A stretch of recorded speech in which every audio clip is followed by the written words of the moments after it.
What's up, everybody? Welcome into Fantasy Fire and Ice NFL edition, brought to you by Sportstopia. I'm your host, Simon, joined today by our special guest, producer Keith, coming up to talk some ball with you guys on this Wednesday. What's up, Keith? What's up? How you doing, brother? I'm doing So all right. excited for this really exciting game we have Thursday night.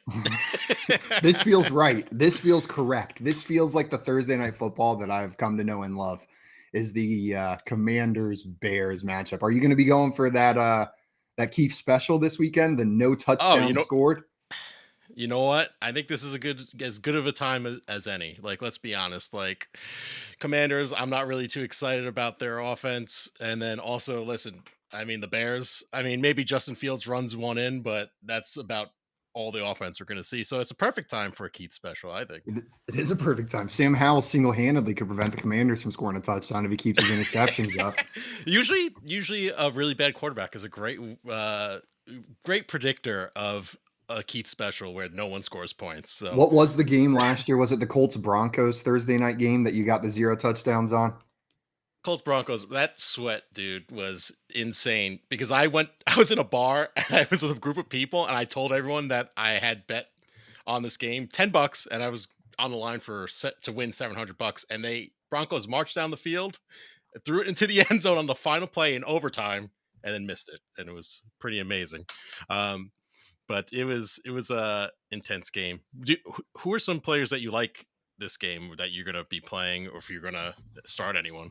Yeah, I actually like trotting out Justin Fields this week against that Commanders team. We talked about him being the one to potentially run it in. We've heard from him for weeks now that he's just going to get back to his style of football. He's going to get back to playing the way that he knows how, right? And then we saw it this weekend. He kind of took over that game, just said, screw it. We saw 2 touchdowns go to Cole Kmet, DJ Moore get more involved. I know it's Thursday night. I know this looks like a Keith special, no touchdown sweat, but Justin Fields, I'll roll him out after a great week in week 4 and hope that we get another great week in week 5. But that could just be all the teams I have with Justin Fields on it speaking. Are you gonna play any DFS lineups for this Thursday night game? Are you thinking about it, or? Man, I don't know. There's some fun that you can have with this lineup. You could potentially throw one of the defenses in that captain spot if you wanted to, right? In that MVP spot, the captain spot, even though they're not the best defenses, you've got offenses that have been pretty turnover prone so far this year. You can get cute with these single game slates, especially the ones where there's a lot of uncertainty, like in this Bears Commanders one. Other players on the Commander side, this Bears secondary has been terrible. So if Sam Howell looks decent, like we've seen him look in stretches, not so much this year, Terry McLaurin or maybe Jahan Dotson is like the more contrarian play you could throw into your lineup and get a little bit more out of those Commanders receivers. I'm staying away from the Bears receivers, though. Yeah, that makes a lot of sense. I can't believe that the Commanders are favored by 6. Like, that's a pretty big spread. I feel like I thought this game would be a little bit closer than that. I mean, the Broncos lost by 50 to the Dolphins, and then the very next week were favored by 2.5 over the Bears and pulled off the victory. So I'm surprised it's by that much, but I'm not surprised that the Commanders are favored in this one. Whenever we're I definitely think the Commanders are the team to beat, but I definitely don't think that it should be that big. Almost a touchdown. Like, they're treating the Commanders like they're Super Bowl champs here. Like, they have traded for Patrick Mahomes or something. Like, this is a little bit too extreme, I feel like. Right. The Bears have too much talent maybe to be 1 touchdown underdogs to another bad team. It's not like, you're right, they're not playing the Bills, they're not playing the Dolphins, they're not playing the Chiefs. Hell, like even the Saints with the defense that they have, I could see being like a touchdown favorite over the Bears, but it's a bit rich for the Commanders. Getting outside of this game.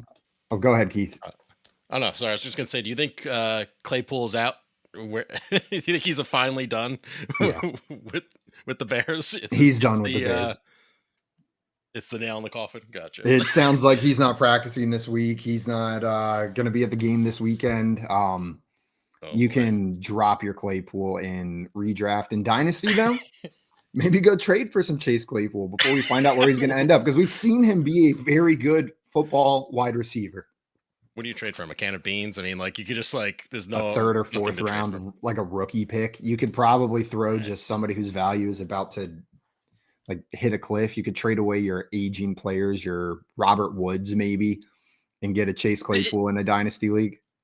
What's crazy is that I was hearing reports out of camp that he was going to be like the favorite wide receiver of Fields, and then he just did nothing this whole season. I actually picked him up in one league, and I was like, let me see if I could hit some magic with this guy, because when he was on the Steelers, he was pretty productive for the most part, and then nothing, just totally blanked out. So I fell for the Bears wide receiver last season with Darnell Mooney. I did not fall for the Bears wide receiver this year with Chase Claypool. But Darnell Mooney came back later in the season, started to perform a little bit. He did. You were a little bit late. He was the preferred wide receiver in that offense all year, but that didn't mean much when they threw the ball 12 times through the first 13 games of last year. So hopefully we see that pick up a little bit more. If the people watching, if you have questions about Thursday night's game coming up or any week 5 start sit, throw them in here. We'd be more than happy to answer any and everything that you throw our way. Keith, I wanted to talk a little bit about some stacks for this upcoming weekend that we got. I got a preferred one and then a couple others that I'll throw your way, see how you're feeling on them. My preferred stack this weekend, I'm going back to the well with a player that showed up last week. I like Joshua Dobbs of the Arizona Cardinals, plus Zach Ertz, who's been a target hog, an absolute target hog this weekend. And throw a little James Conner in there. He's quietly been an RB1 this season, just based on volume alone. You should secure most of the touchdowns there, unless Michael Wilson comes in and has an insane game again. But Dobbs has been playing pretty well. Yeah, I mean, know how you're feeling about that one. I think we're all sort of surprised. I don't know if I love Joshua Dobbs, but to be honest, if you're going to be playing him in some sort of DFS lineup and you're going for a long shot, why not give it a go? I like the long shot odds probably of him throwing a couple touchdowns and surprising people. So yeah, I like that. Definitely an interesting play. And they're going up against the Bengals with injured Joe Burrow, injured T. Higgins. This game should be closer than we think, maybe. If I'm not mistaken, right now, the Bengals are only 3-point favorites in this one. Last time I checked, over an Arizona Cardinals team that seems to be trying to tank in the most convincing way possible. I think this one stays closer than people are thinking. Dobbs is going to have to stay involved, and he's looked pretty good so far this year. And that should be a little bit contrarian. You should be able to separate yourself from the pack with that one a little bit. Yeah, I definitely think so. I think, listen, the Bengals, the best defense is an offense sometimes, and I think the Bengals are going to struggle. And we've seen that the Arizona defense is better than expected. So, with Joe Burrow struggling to throw the ball downfield, I think hardly threw any passes over 10 yards. So it's going to be a slog of a game. And I think that favors the Arizona Cardinals, to be perfectly honest. Like, let's be honest. Like, that's how they've been playing these teams. They made the Cowboys slog them through that game. So they're more competitive than you'd think. It's like they're they're getting down big, then they're just like kicking dirt in the other team's eyes and running away with it. What's up, Steezy? Welcome in. We're talking some stacks right now. Appreciate you hopping on. Man, can you guys hear me? Yeah, we can hear you. Yep. Okay, sorry if it's not the best. I had to switch over to my phone. Even I was having trouble with my phone as far as connecting, so I apologize for hopping on late. But how you guys doing? Doing great. I just gave my stack for this week, Steezy. I'm curious what you think about it. In the Cardinals game against the Bengals, I threw out Josh Dobbs, Zach Ertz, and James Conner. After that big week last week, Zach Ertz has been a target machine. I'm not too scared of this Bengals defense besides Hendrickson. He's a little bit scary out there. But as a whole, it doesn't scare me off these wide receivers or quarterback matchup. How you feeling about throwing these Cardinals out there? Man, talk about being contrarian. I absolutely love it. I was actually looking at Zach Ertz when I was writing up my bargain bin column, for the tight end spot. And when you kind of, like you talked about, you look at the target totals, he's had, I think, double-digit targets in 3 or 4 games this year. And when you look at the one game in which he didn't eclipse double-digit targets, that was a game in which they won against the Dallas Cowboys. And so passing, as far as volume, wasn't exactly required, but I think in a game in which Arizona's going to have to score some points to kind of keep up with Cincinnati, I think Zach Ertz is a great value buy at the tight end position. And like you spoke on, Joshua Dobbs, 20-plus points in 3 or 4 games this year. Whoever saw that coming? James Conner obviously has always been his usual solid self, and so I think that's a very under the radar stack and one that not a lot of people I think buying into, and I think they probably should.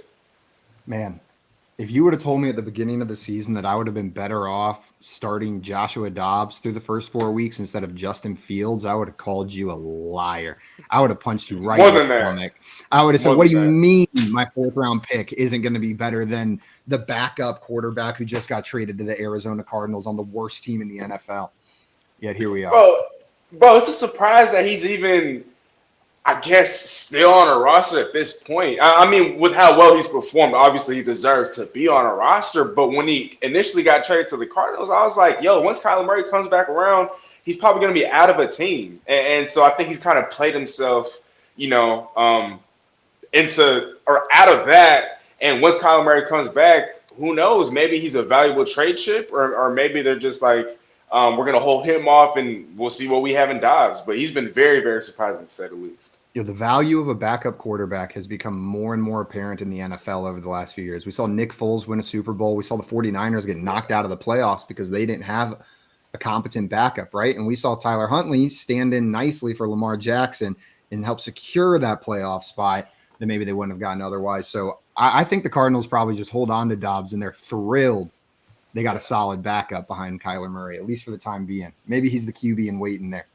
One more here for you, Steezy. Keith just jumped off. Thanks, Keith, for hopping on and talking some ball with us. But I got a Jets stack for this week. Oh. After Zach Wilson came out and looked pretty good against the Kansas City Chiefs defense, they now have a juicy matchup against that Denver Broncos D. And I'm tempted to throw Zach Wilson and Garrett Wilson out there after one good quarter of football from Zach Wilson. Steezy, talk me out of this if you think I shouldn't do it. Otherwise, we are hitting the Jet stack hard this week. Ooh, see, I don't know if I can't talk you out of it. Just because with Garrett Wilson, I think with each progressing week, I'm starting to get higher and higher on him. And so, especially with what I saw from Zach Wilson, like you just talked about, I thought it was very encouraging. And the Kansas City Chiefs defense, that hasn't been no pushover. They haven't been no slouch. And so it's not as if he performed well against the worst defense in football. I'd say Kansas City has been an above average defense, through the first month of the season. And so I know you asked me to talk you out of it. I can't do that because actually I like those plays. I didn't put Zach Wilson in my bargain bin column, but when I was scouring through the quarterbacks, I almost thought about putting Zach Wilson in there just because of what he has been doing. He's improved, I think, in the last couple of weeks, and I expect that to continue against the Denver Broncos. And so I can't fault you for that either. Nah, I gotta come on for this. we got There's the no way I Jets can. fit. Yeah, Okay.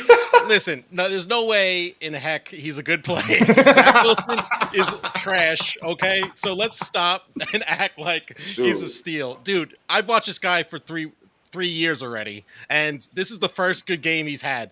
You're really trying to buck the trend here if you're going to play him. And listen, I hear that BetMGM, Caesars, they all need extra money. So if you want to don't make a donation, feel free. But I don't think he's gonna turn around and have a magical turnaround. Listen, can Garrett Wilson get a touchdown and eventually put up some points? For sure. All Zach Wilson needs to do is throw it down the field and get it near Garrett Wilson, and it's a possibility there's a touchdown. But listen, I wouldn't hedge my bets and say that this is a new trend that Zach Wilson's going to become the franchise quarterback that we all wanted him to be. The hero's journey, though, Keith. It's a Hollywood movie.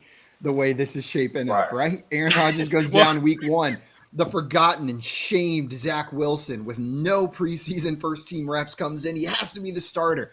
It's awful at first. It is terrible, but he leads them to a win in week 1 anyways, and then now's the redemption arc. That's the movie I'm writing in my head. It sounds like you have a scarier movie.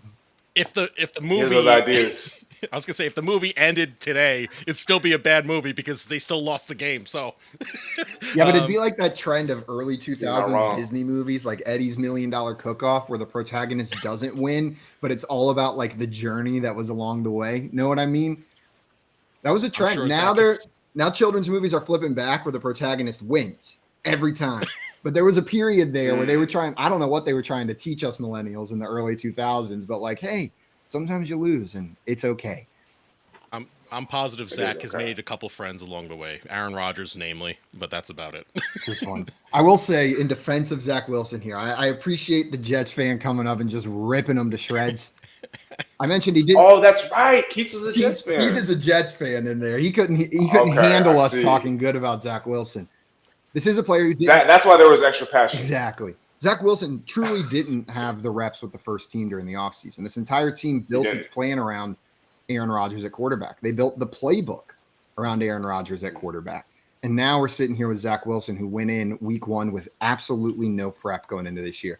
I do think maybe he's matured. Reports out of camp and from his teammates are that he's got a better head on his shoulders going into this season. Some of the young man arrogance that comes along with being 21 in the NFL is dissipating, and the improvement over 4 weeks is promising for me. So maybe this is putting the cart before the horse a little bit, but I'm willing to throw a couple lineups out there with Mr. Wilson in them.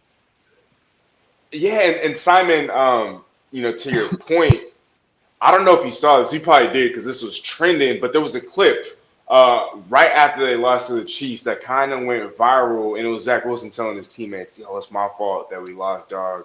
And I know that might seem minuscule just because we see players do that all the time, but for a guy like Zach Wilson, that's absolutely huge. And to Keith, I know you're listening. I don't want you to get it twisted. I'm not saying, go ahead and rush to putting Zach Wilson into all your lineups. That's not what I'm saying. I'm just saying that if you're looking for a dart throw, if you're looking for a bargain bin type buy, if you like to save money at quarterback, Zach Wilson is a guy to consider. I mean, the Denver Broncos defense is just reeling right now, and I don't see it getting any better. And then just released Randy Gregory like an hour ago. And so that defense, it's going to get worse before it gets better. If Zach Wilson is going to perform, it's going to be this week.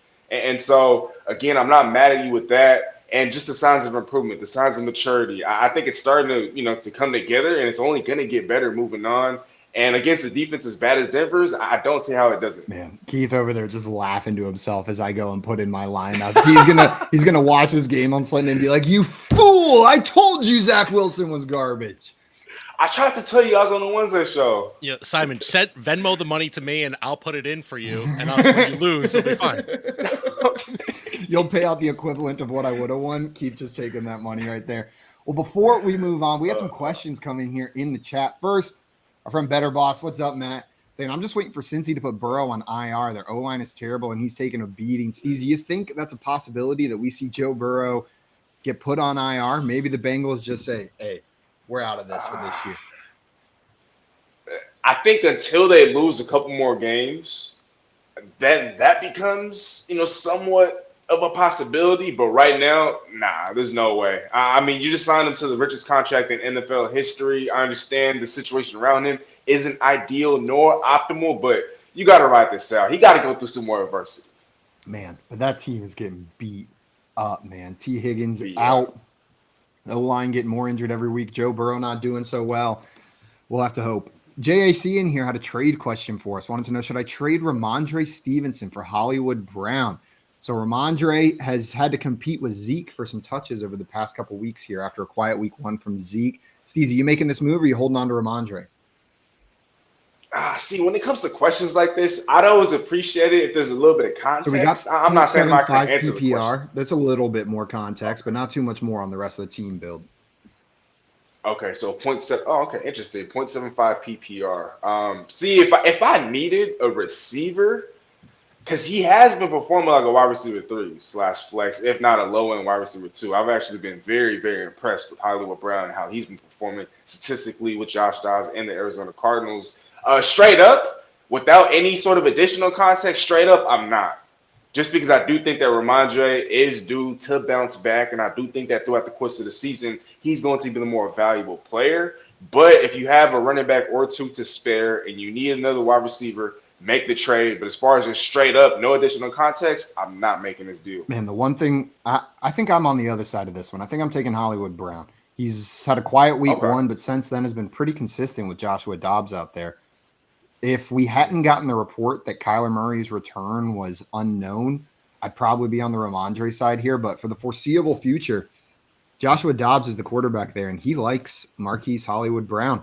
And I think maybe I'm a bit more concerned about Zeke than you are. Zeke is still a good running back, and we thought he was dead, but he's not, man. He's showing up, and Bill Belichick loves to take running backs that fantasy managers think have a safe workload and absolutely demolish that for us. So this is close. JAC, I think this is a fair trade both ways. And like Steezy said, in a vacuum, I'm probably going Hollywood Brown, but you show me your roster and you are weak at running back, this is an easy flip to the other side.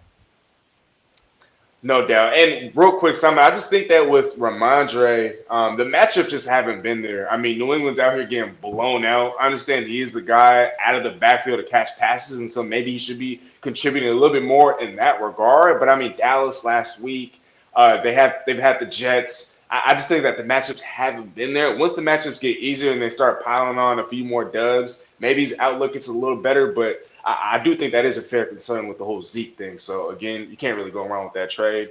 We appreciate the question, JAC. Absolutely, JAC. Before we get on some week 5 lines, Steezy, I wanted to talk to you about something that is an emerging topic, something that fantasy managers need to pay attention to this week before it's too late, and that is the return of Cooper Kupp. Cooper Kupp is expected to be able to play again at practice this week and could be back in game action as early as this weekend against the Philadelphia Eagles. Puka Nacua has been not just good to start the year, but unreal to start the year, right? He's currently sitting as the wide receiver 4 in PPR leagues, almost 100 points. He's up there with guys like Justin Jefferson, Tyreek Hill, Stephon Diggs, Devontae Adams. There's Puka Nacua's name right in the middle of all of it. Seeing like 13 targets a week on average. He's got that 20-target game. But here comes Cooper Kupp, who averaged 11.8 targets a game last season. Matthew Stafford's favorite target. Steezy, what are you doing with Puka this week before Cooper Kupp comes back? Are you holding on, thinking you're still going to get maybe lesser but still fantasy value? Or are you trying to trade him away? Man, hold on to all your shares of Puka freaking Nacua. I understand, and a lot of people have been asking me this question, off air, off camera, and whatnot. And I get it. Look, I understand the logic and the reasoning, the rationale behind selling high on the Puka Nacua, but people also forget that the Rams are 12th in the NFL in scoring at just over 24 points a game, about 24 and a half, and that's without a Cooper Kupp. That's without one of the best receivers in all of football. So you kind of plug him into the lineup. I do think that this offense can support 2 top 15, 2 top 18-ish wide receivers. We understand that Cooper Kupp has been injury prone in recent years, and because he's been dealing with the hamstring injury, and because those injuries tend to linger throughout the season, I do think that while they're not going to admit that he's going to be on a pitch count for the first couple of weeks upon his arrival or his return, I do think that he won't be playing the full allotment of snaps for the first couple of weeks. And I do think that once he does start to ramp up activity, his presence is only going to open up less coverage on the side of a Puka. Maybe the volume, the monster volume, the 15-plus targets in any given week, maybe that's no longer there. But I do think that anywhere from 8 to 12, maybe 8 to 13 targets a game is still feasible and realistic. This team is going to be passing a lot. This team is going to be scoring a lot of points. And, again, I do think that they can't support 2 receivers. And so for the time being, I'm still starting Puka Nacua. He's a top 10 wide receiver for me this week against the Philadelphia Eagles that's ranked outside the top 25 in passing up to date. And so they've been struggling. Their secondary has not been what it has been, at least what we're accustomed to seeing. And I do think they'll pick it up. But for the time being, I'm holding on to Puka. Once Cooper gets acclimated, I'm still holding on to Puka. I do think that he can still retain early wide receiver 3, maybe low-end wide receiver 2 value. But, again, this offense can do enough to support 2 top 18 wide receivers. Man, I think I'm with you, Steezy. I think Puka is still going to have some value, but I do think I'm a little bit lower on him. I look back to the 2021 season where Cooper Kupp played the entire year, right? He got injured last year. He had 191 targets. The next highest target leader on that team was Van Jefferson at 89. Now, don't get me wrong. I think Puka Nacua is much better than Van Jefferson. I don't think the gap is going to be that big. But am I going to be shocked if Cooper Kupp has 80 more targets over the rest of the season or 50 more targets over the rest of the season?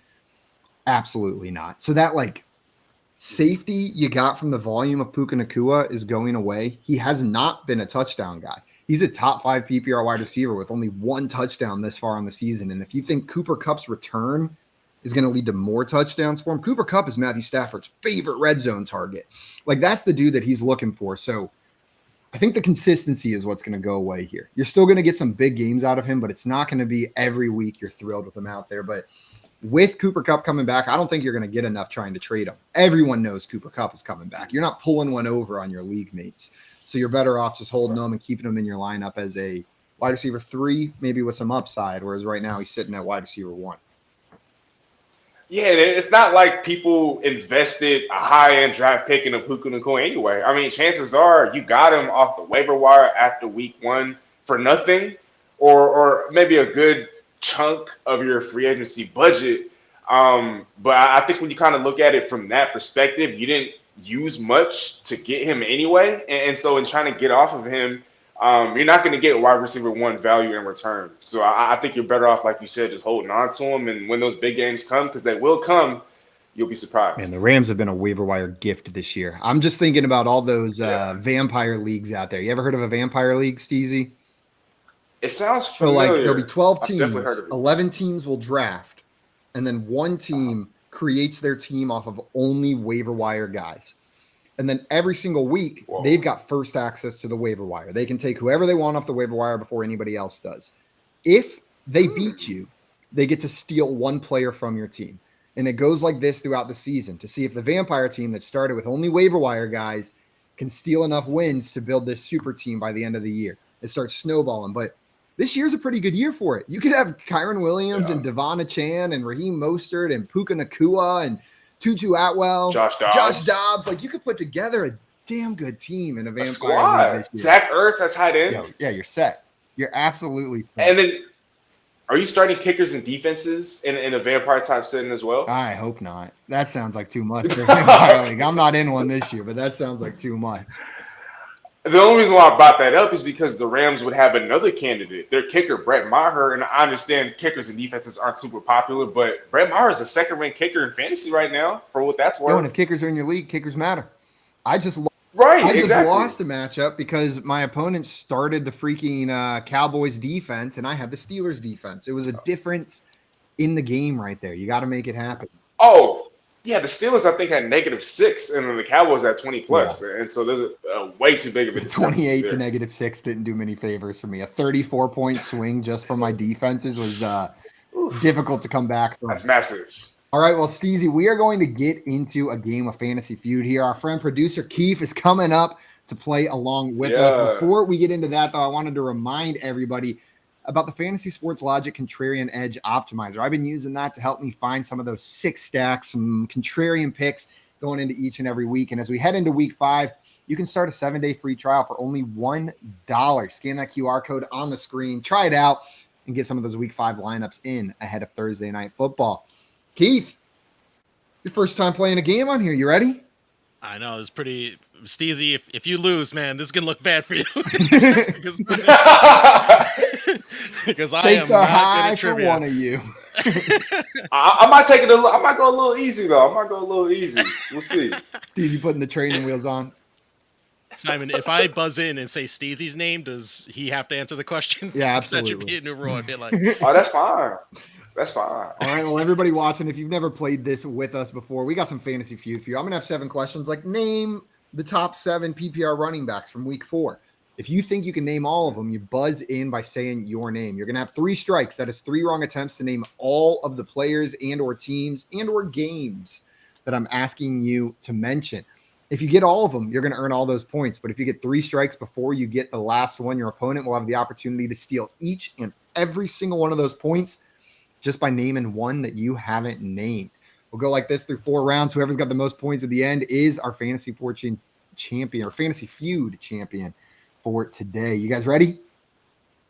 Yes, sir. Steezy's 1-1. Keith starting with a clean slate. 0-0 on this one. We'll see if we can get it done. Here is your first prompt. Name the 7 players most favored to be an anytime touchdown scorer in the Bears at Commanders Thursday Night Football game, according to FanDuel Sportsbook. Ooh, Steezy. Okay, Steezy, I need the 7 players that are at the top of that list. Best odds, meaning most likely to happen. And then real quick, quarterbacks included? So quarterbacks are included, but not for passing touchdowns. only for Okay, rushing not for or passing. receiving. So this is the person who controls the ball entering the end zone is the person who gets credit as an anytime touchdown scorer. Okay, well, I'm glad I asked because I mean, Justin Fields obviously has that rushing upside. I'm gonna start with him, Justin Fields. He's third on the list at plus 165 to be an anytime touchdown scorer. That is one correct, no strikes. Okay, and then let's go with, man, he got some rushing upside himself. I'm gonna go with the other quarterback, other team that's playing on Thursday Night Football. I'm gonna go with Sam Howell. Sam Howell is right outside of this top 7. Sitting at number 9. I apologize, Steezy. That is one strike. Hey, it's all good. I got some more of my ammo. Let's go with Terry McLaurin. Terry McLaurin is on this list, the second best odds at plus 145, just ahead of Justin Fields. Okay, and then let's go with Cole Kmet. Cole Kmet, I'm sorry, is not on this list. Is sitting down at plus 260. Okay. There are 10 players ahead of Cole Kmet on the list. 10? Yeah. After the game that he just had? I know, right? So that is 2 strikes, disrespect. Steezy. You got 2 right, 2 strikes. Who else is it going to be? Okay, let's go with DJ Moore. DJ Moore is number 5 on this list at plus 200. Okay, let's go with B-Rob. Brian Robinson. B-Rob is number 1 on the list. The only one with minus odds, sitting Okay. at minus 140. There are 3 remaining. You've got 2 strikes. Three Any more remaining. strikes, Keith's going to get the opportunity to steal this. All right. Okay, so I said Cole Kmet. Let's go with Jahan Dotson. Jahan Dotson, number 4 on this list at plus 170. 2 left, just number 6 and Okay. 7 now, and they're technically tied. So it's 2 number 6s. Okay. All right, let's go with man, this is kind of a gamble here, but I'm running out of names. So let's go with Logan Thomas. Logan Thomas is not on this list. I apologize. He's right outside number 8 on the list at plus 230, which means 3 strikes. Keith, there are 2 names left on this list. You get either one right, you're going to steal 6 points. Otherwise, Steezy's taking an early 5-0 lead. All right, I'm going to go with Curtis Samuel. Curtis Samuel, phenomenal guess, but tied with Logan Thomas and Sam Howell for number 8 right there. You were right outside the edge between Steezy. You are sneaking away with 5 points here. Keith's 0 after that one. You guys got any more guesses about who those last names are? Yeah. Well, Keith, did you have any? Yeah, I was going to say maybe Darnell Mooney or No Darnell Mooney. No, 2. Yeah. It's running backs. We got Khalil Herbert is the next Khalil one. Herbert. We got that, Steezy. And then it's one more running back sitting down there tied with Khalil Herbert. Antonio Gibson. Is It's it Antonio Gibson. I was surprised to see Antonio Gibson? right ahead of Logan Thomas, ahead of Cole Kmet, ahead of Sam Howell. They got Antonio Gibson at That's plus ridiculous. 220, tied with Khalil Herbert. Bro, he hasn't done anything all year long. No, he's done nothing. Keith, I'm curious if they even have the no touchdown sweat listed in this one. Trying to see if I can find it. If there is no touchdown, I don't even see it. Let's see. Correct score. Is there a 0-0 option? Because you were calling for that earlier. Yeah. Well, listen, if you have Antonio Gibson in your top 7 fantasies first touchdown scorers, you know there's a problem and there's not going to be a lot of scoring in this game. So yeah, that might be the move. That's probably the house knows not to put that out there because too many people are going to bet on that. Any of these names that you guys like? I kind of like Justin Fields at plus 165 to be an anytime scorer. The way he was running everywhere in that last game against this defense, I don't mind that one. The rest I'm probably staying away from. I don't think there's a lot of touchdowns to go around in this game.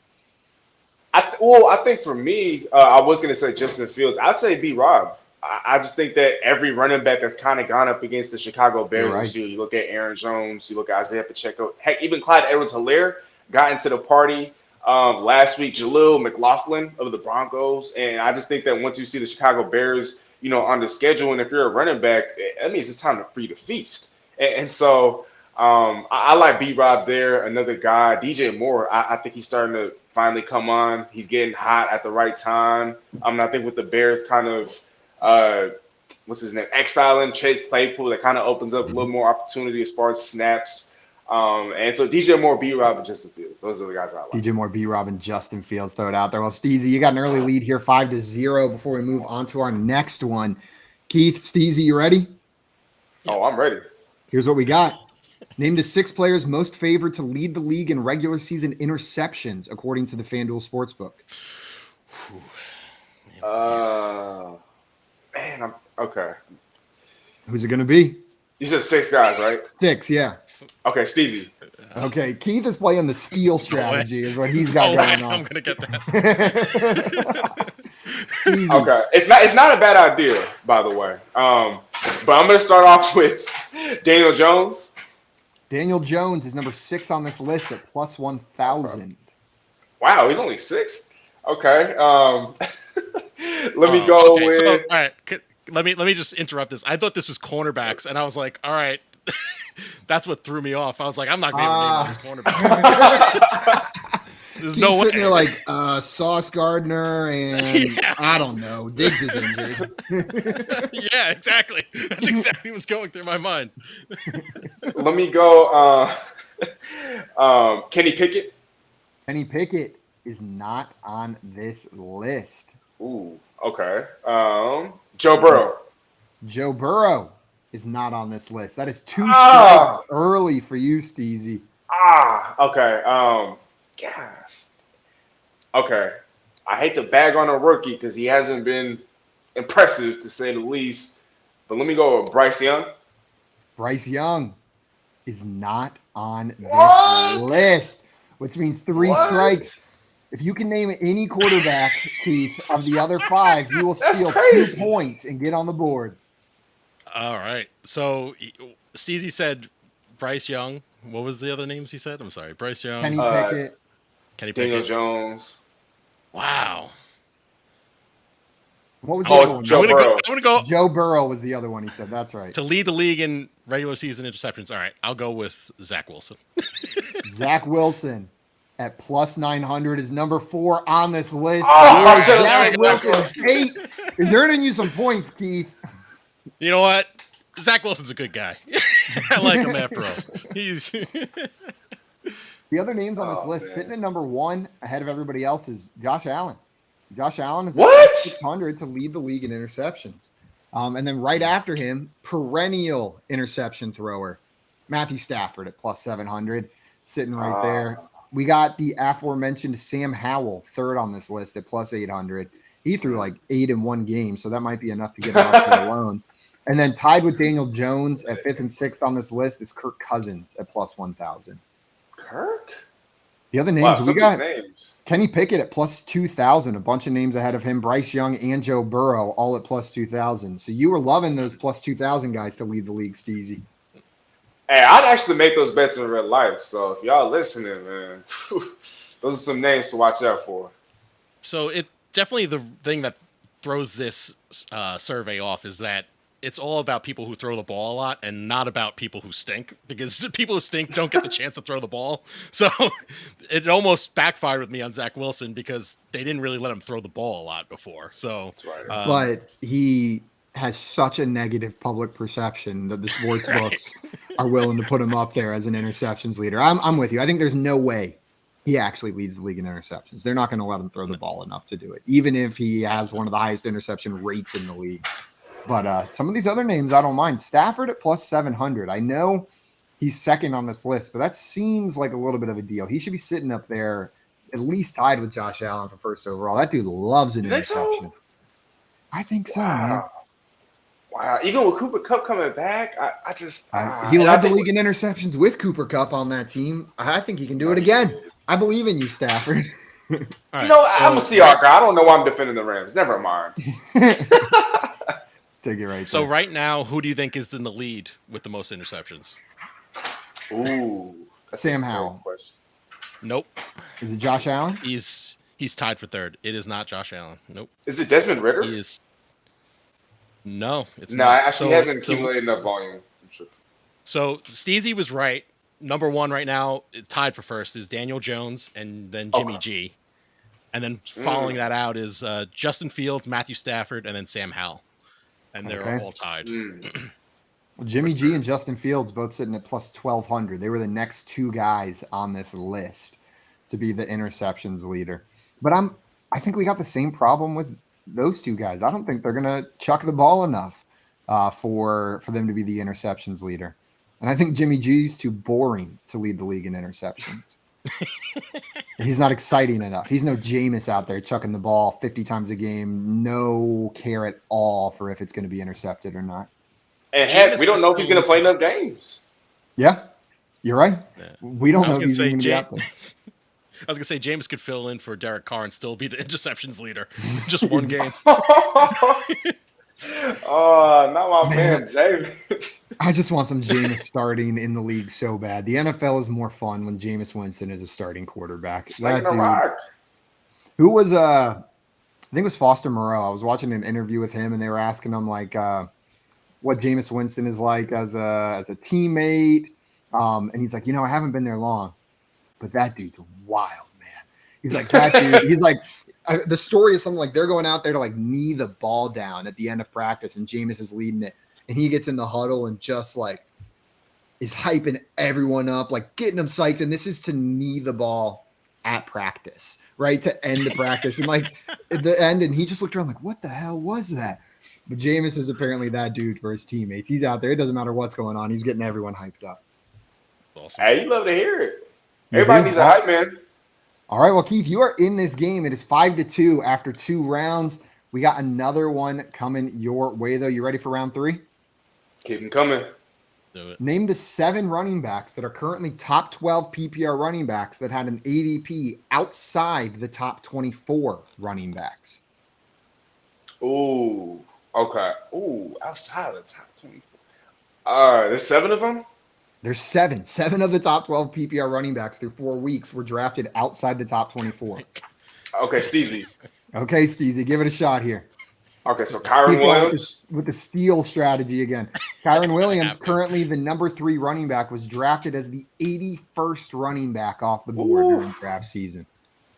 Let's go with Brian Robinson. Brian Robinson, currently the 8th running back, drafted as the 36th running back off the board. That is 2 correct. And this is outside of the top 12, right? Or in the top 12, I mean. In the top 12, but drafted outside of the top 24 running backs. So they weren't even drafted as an RB2, and they're currently sitting in the top 12 in PPR. Ooh, I got another. David Montgomery. David Montgomery is currently RB10 and was drafted as RB31. So nice job, Steezy. Okay, all right. And then let's go with Raheem Mostert. Raheem Mostert, currently the RB2, drafted as the RB41 on draft day. And then, of course, can't forget his teammate, Devin Achane. Devon Achane, RB4 right now, drafted right before Raheem Mostert at RB40. So there are 2 left, no strikes. Number 5 and number 7 are still sitting there. Ooh, okay. And then let's go with He'd start brainstorming in case he misses these. I'm trying. He said, I'm trying. Oh, man. I think he was – I'm just going to say his name. James Cook? James Cook, currently the 12th running back in PPR leagues, drafted as the 27th running back off the board. Easy. That was the trickiest one of all because he's barely in the top 12 and almost was a top 24 running back getting drafted, but you found it anyways. There's one left. Oh, one left. Okay. No strikes. You got 3 tries to get this one. Okay. Man, who else? Damn it. I'm starting to run out of I'm going to bonk you if you take too long. We'll give you an X if you don't name a player here. I'm going to just guess one, but Zach Moss. Zach Moss, not on this list, unfortunately. He was drafted outside the top 24, but not a top 12 back right now. True. Okay. Damn it. You know, I'm going to have to concede here. Oh, he's waving it. With 2 strikes left to give, giving Keith a shot. Keith, you get 1 guess here. If you get it right, you're going to steal 7 points and take the lead. If you get it wrong, Steezy's going to take a commanding lead here. I'm trying to think about all the players with decent running backs that sort of came out of nowhere. And Oh man, this is a tough question, and I know This I'm is a gonna get great it question, though. wrong. I like this one. Geez. All right. So I have to think of someone who is. I'm going to stall for a little bit of time here. Sorry. I was thinking the whole time, Be an and all I expert was thinking scholar. was blank, blank, blank, blank. nothing. You're thinking, ooh, So good guess, literally, Steezy. yeah. I was hoping that he would forget about Achan after he's named Mostert. And then I named him right after. Yes. I was like, man, if he misses this, I got it. It's in the bag. Oh man. Who's a let's think. Seahawks. Geez. All right. I'm just gonna oh man, this is a tough question for me. I'm just gonna say Rashad White. I can't think of anyone right now. Rashad White, unfortunately, is incorrect. I wish it was right with the amount of Rashad White I have. I wish it was right. I had a guess. I don't know. I couldn't think of anyone. Well, Steezy, you are going to earn 6 points here. And the last one that you guys missed, DeAndre Swift, drafted as the running back third. That's right. Running back kind of snuck in there with a big name, but his value suppressed. There you go. Okay. I just couldn't figure it out. But okay, I got you. You think DeAndre Swift's going to keep this up rest of the season, or is he going to fall out of those top 12 running backs? Man, honestly, I don't see a scenario in which he doesn't, just because, I mean, the competition, or at least what we thought was competition for him, Rashad Penny, has been a healthy and active. Kenneth Gainwell didn't have much of a role in his first game back. He's having a lot of success behind that offensive line, and they're undefeated. So if it ain't broke, don't fix it, right? I'd say yes. You gotta worry about the injury bug, though. You have to hope that he doesn't get injured. That's the only way he doesn't stay in the top 10. If he gets injured, without a doubt, it's over, and he's not going to make it, even no matter how well he's been running early on. Yeah, we'll just slowly watch him sink in those rankings as the injury piles on and on. Though, I mean, Cooper Kupp last year, do you remember that? He got injured, and then he stayed like a top 10 PPR wide receiver for like 4 weeks, it felt like he just was so far ahead of everybody that each week, like one more person would pass him instead of like 20, like normally happens. Right. That was like Achan. Like he was like a top 2 running back after that one game. Like it was insane. He scored like 50 points. It was nuts. Yeah, he had 1.9 points going into that week, and then all of a sudden he was a top 3 PPR running back after one big game. Well, guys, we got one more prompt here. Keith, you can't win, but you can save some face with this one. But you're on the board. You know what? You didn't get skunked up here coming up with no call. saying you were going to get your ass kicked, and then well, I am. But you know what? I made friends along the way, as Zach Wilson did. So that's all that matters, right? All right. Well, here's your last prompt in today's game. This one's a little tough. I need you to name the 6 Week 5 games where the spread is a field goal or less, according to the FanDuel Sportsbook.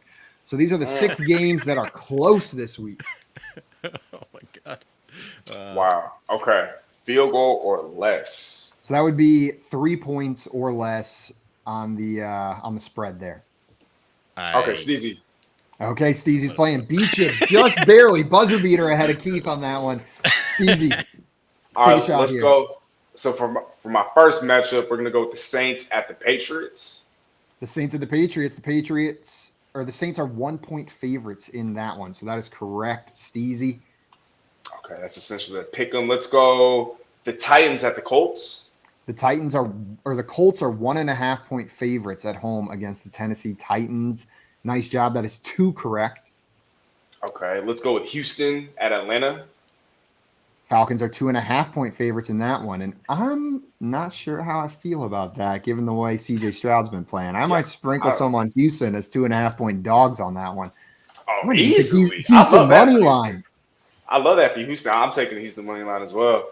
That's 3 matchups down, right? That's 3 down, 3 to go, no strikes. Okay, let's go with Chicago at Washington. Fortunately, that is incorrect, Steezy. Chicago at Washington. Let's see what that line is at. It's at 5.5 right now. 5.5-point favorites for the Commanders.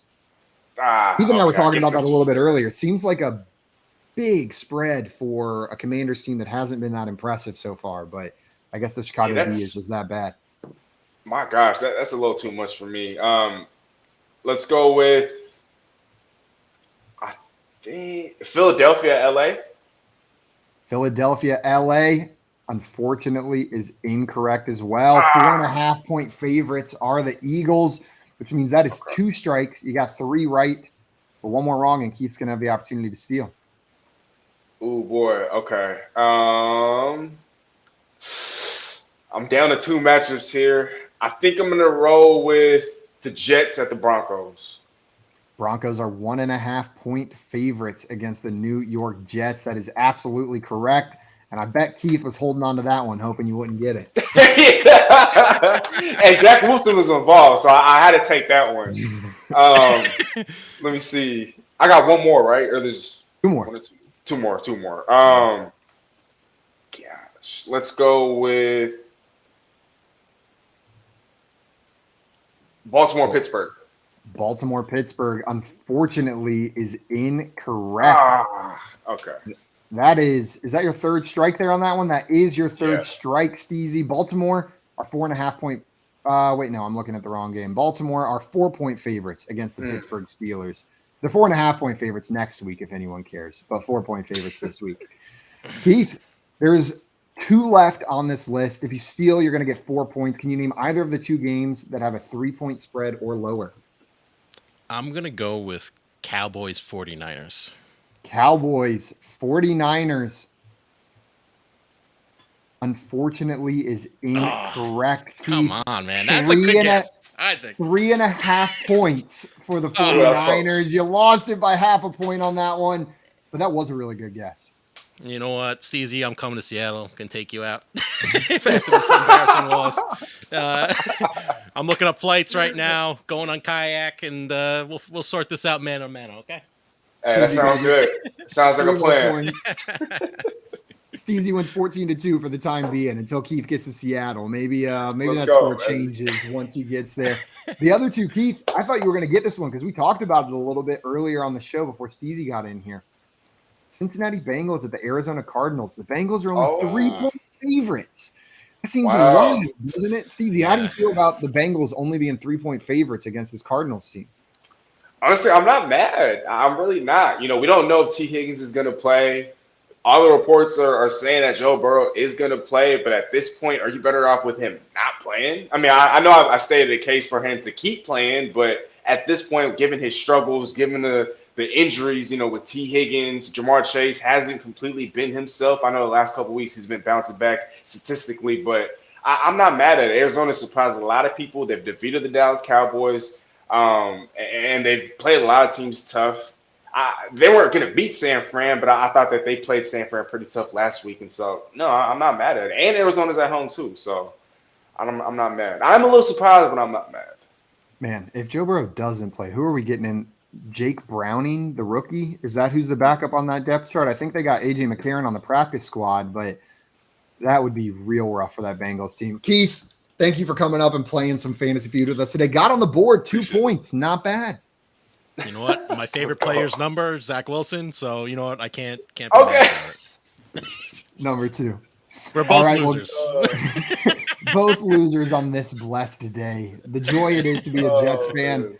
Before we get out of here, we're wrapping up the show right now. We had one question in here that I wanted to hit real quick. Steezy, our friend. I'm going to pronounce this Asdafgahop. Our friend Asdafgahop, I think that's German, wanted to know, should I give up Saquon Barkley to get Jamar Chase? Are you making this move? Are you trading an injured Saquon Barkley to get Jamar Chase in this struggling Bengals offense? Oh, my gosh. Wow, that's tough. That is tough.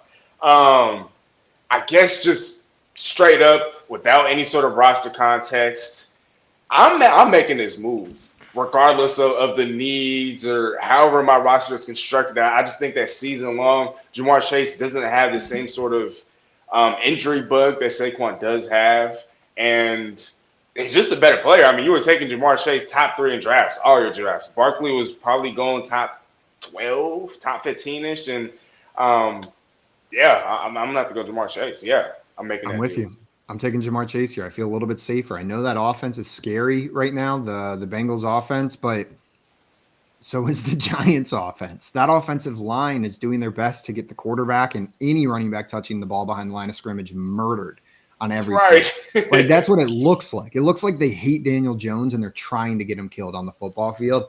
And it'll probably look similarly with Saquon Barkley, though. Barkley's got a little more juice to get out of the backfield than Daniel Jones does. But yeah, I'm taking Jamar Chase here as well, especially with it being that full PPR league, ASD, AF, G Hop. Get that in for you. All right, well, guys, that's going to be it for us today. We'll be back next week, same time, same place, to help you with all of your week 6 start sits, lines, anything you're looking at going into week 6. If you're not following Steezy, go and follow him on Twitter right now at Steezy A. Smith. You can find me on Twitter at FYF Simon. And make sure you're following Sportstopia on Twitter at Sportstopia HQ, Instagram, YouTube as well. And get that 7-day free trial of the Contrarian Edge Optimizer loaded up right now. It's $1, 7 days, and you can get your week 5 lineups ready to go. I think that's going to be it for us today, though, Steezy. Yes, sir, Simon. That was a great show. That's it.